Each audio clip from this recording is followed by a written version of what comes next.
Day 3! So ngayon, kasi ako kasi kanina, pag-away pa ako sa kanya, ako kinuha yung nipple tape ko. It turns out, nasa bag ko lang pala. Ito na po tayo sa Bolinao Falls 1. Kasi madami pa silang falls. Meron pang 2, meron pang 3, A, B, C, ganyan, ganyan. So, siyang LC, wow. Nag-heels na naman ako. Talagang makulit ako eh. Wala heels ako eh.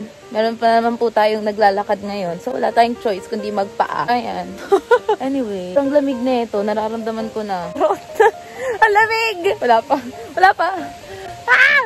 Guys, nandito tayo sa Chachoiras de Bolinao Falls. Okay, you can hear the nature. Tayo ngayon sa Bolinao Falls number 1. Guys, meron din ako na-discover kanina. Mga 3 AM thoughts ko. Sabi ano daw.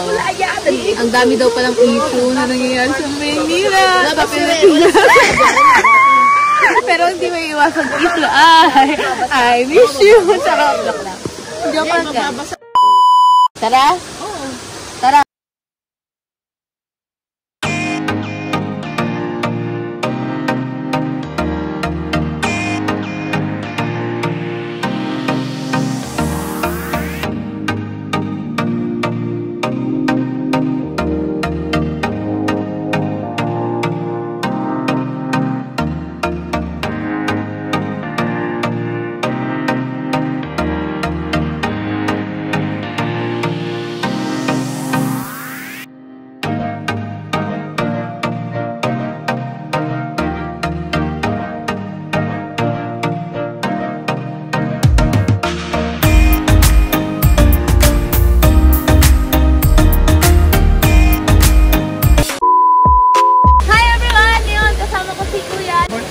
Yan, si Kuya Robert. So, Kuya Robert, matagal ka na po bang nag-work dito sa ano?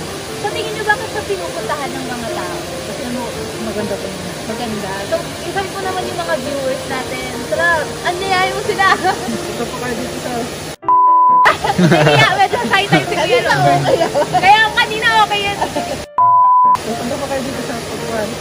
Pag malakas ka ng tubig. Thank you so much po guys. Kaya pumunta na po kayo dito. Bye-bye! Okay guys, today, andito na po tayo sa cave. Haunted cave, tinatawag nila. Pricey yung entrance fee kasi 250 at saka 200. Pero sabi nila, sulit naman daw. Meron din silang food. Saka bawal pala ipasok ang food sa mismong cave. Pero pwede naman siya doon sa loob. See you guys.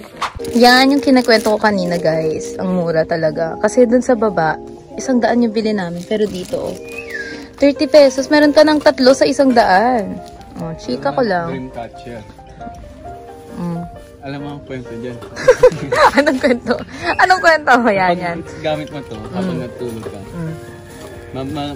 Mahawak mo to sa panaginip. Kasi na. Kinakatch na yung dream mo. Dito na kayo bumili guys kasi sobrang mura. Imagine niyo kapag nandito kayo sa may Enchanted Cave. Ang souvenirs nila nasa 30 pesos lang. 10 piso pinakamura. Pero sa baba, 100 pesos inflation rate. Grabe na talaga ang transportation fare. So, ano po ang pupuntahan natin, Miss Ma'am? Vlog natin. Alam niya pero may 10 minutes delay. Alam niya pero medyo nag-loading pa yung utak niya. Ito tayo. So, pagpapasok. Papasok. Papasok entrance dito. Bago yun yung mini house. Meron nga 10 minutes delay. Ayoko na nga. Makipag-communicate ka pala, pitin mo. Hello. Hello. Hello.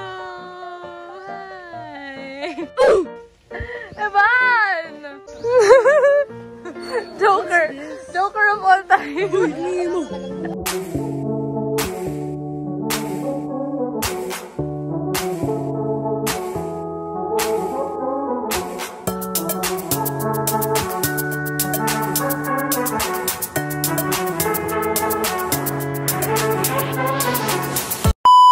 Dito na po kami sa Enchanted Cave. Oh, nice! Kaya nga, oo nga, medyo makitid. Yung dito sa baba.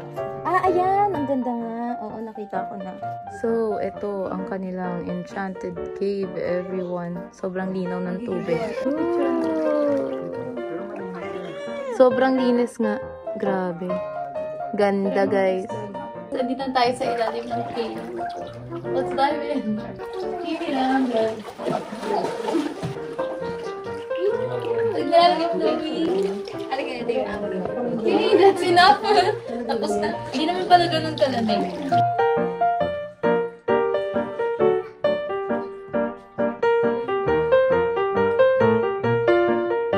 Go.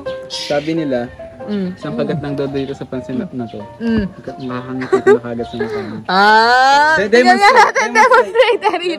Demonstrate reach. Savoring. Ayan na, demonstrate reach. Kumakagat yan. Ayan na. Uy, tingin ng matamis ng ngiti. The next day. Hi guys! So today, andito na tayo sa 100 Islands. Mag-iikot tayo ulit. Yeah, we will see. Let's enjoy. Let's have fun. Let's go!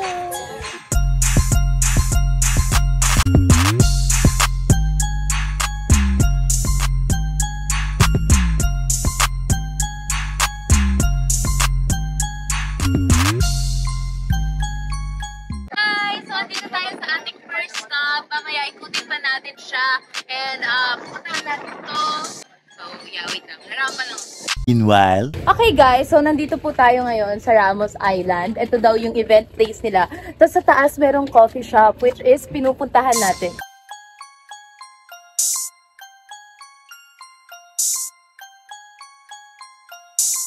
Dito tayo sa Ramos Island. May coffee shop, tapos papakita ko po aking kapatid, guys. So, titikman natin yung coffee, kahit hindi kami nagpapaalam sa aming mommy.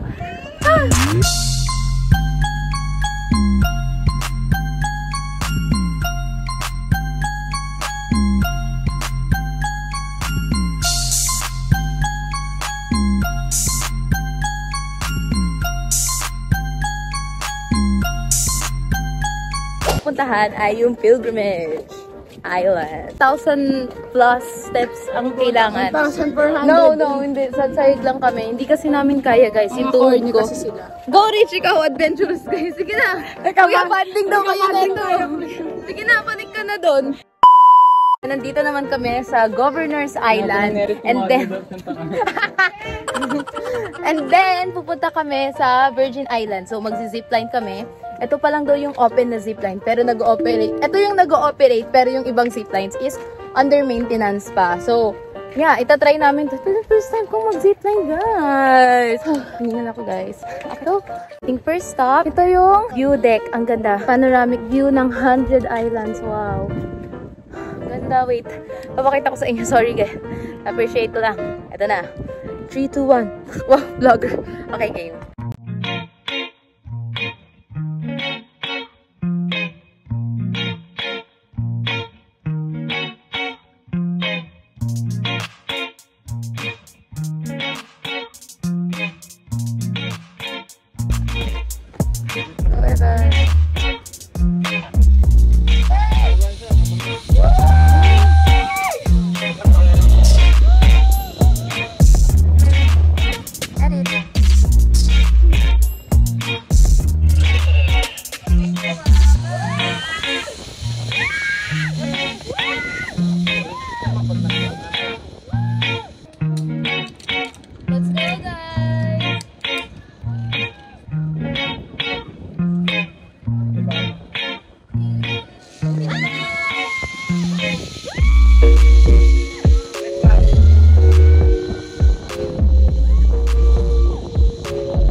Tayo sa ating pang 62th island. Ito ay Romulo Island. So dito ay magsiswimming lang, ganyan. So after neto, doon na kami sa Marcos Island. Doon kami kakain. Naka-prepare na yung food namin doon.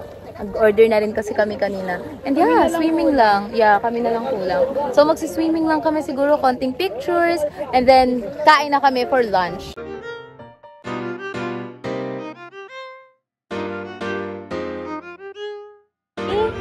Grabe ang linaw. Ayun ang mga isda. Oh, ang liliit. Ah! Kita niyo ba? Wait, zoom ko. Oh, diba? Kita ba? Basta ayan. Andun sila. Gosh, ang ganda dito, guys. Sobra. Super enjoy! Ah!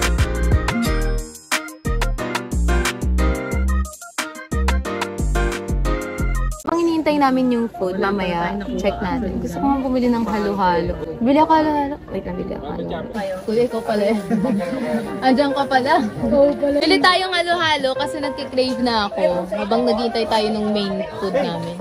Okay. Hey guys! Andito na yung food. Sarap! Ngayon, pupuntahan naman natin yung cliff diving. Meron ditong cave.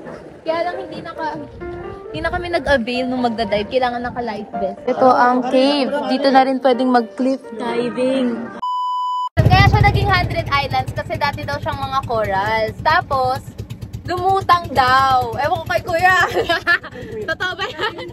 Mga kachika yan ah. Dahil daw sa lindol, lumutang yung mga corals. Kaya naging mga isla sila. So yun. Ang galing no, yung pa na yun. Kala ko ano na, keme-keme na. Thank you sa trivia! Okay guys, so nandito tayo ngayon sa Quezon Island. Ito daw yung pinaka-developed na island. Halata naman kasi meron silang resto, meron na rin mga kainan, may mga nagtitinda. So usually, halos lahat nandito na. Wow! Pero compared sa ibang island, oo nga, mako-compare mo na ito ang pinaka-developed na island. And aside from that, chika pala ni Kuya na yung wala daw originally na mga puno-puno dito. Nagkaroon lang sila ng puno dahil sa mga tain ng ibon. Kasi yung buto. Nagkaroon na ng gano'n. So yun lang. Share ko lang kasi nga corals, diba? Guys, bili tayo halo-halo, 50 pesos. Kanina pa ako nag-crave. This is the moment. Wow.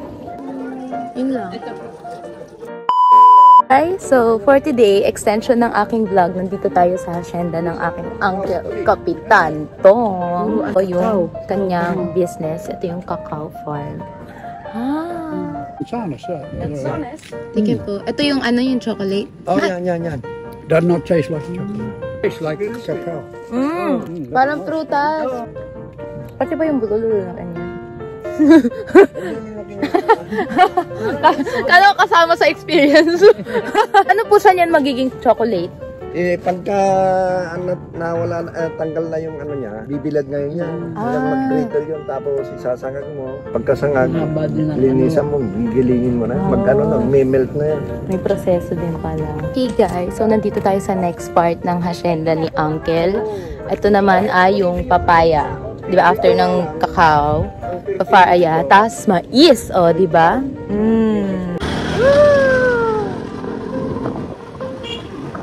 Ba! Lola!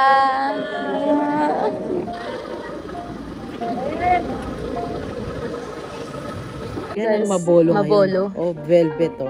Ay, oo nga. Velvet nga. Oo. Yung guys. May guyabano. Pero matamis daw to. Tsaka velvet siya. Wala na daw ganito talaga. So, bless kayo kasi nakikita niyo siya sa vlog ko. Wow! Bango. Di ba? May guyabano. Tama ba? Guyabano ba? Parang, hindi ba? Anong amoy? Go na, pasok, dali! Oh, Rich! Galing! Ang galing niya! Siya pinakamagaling para sa akin! Ang galing na, Rich!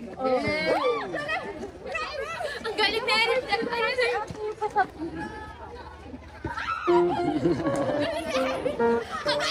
Okay na guys, ang galing ng kapatid ko. Siya yung pinaka-the best.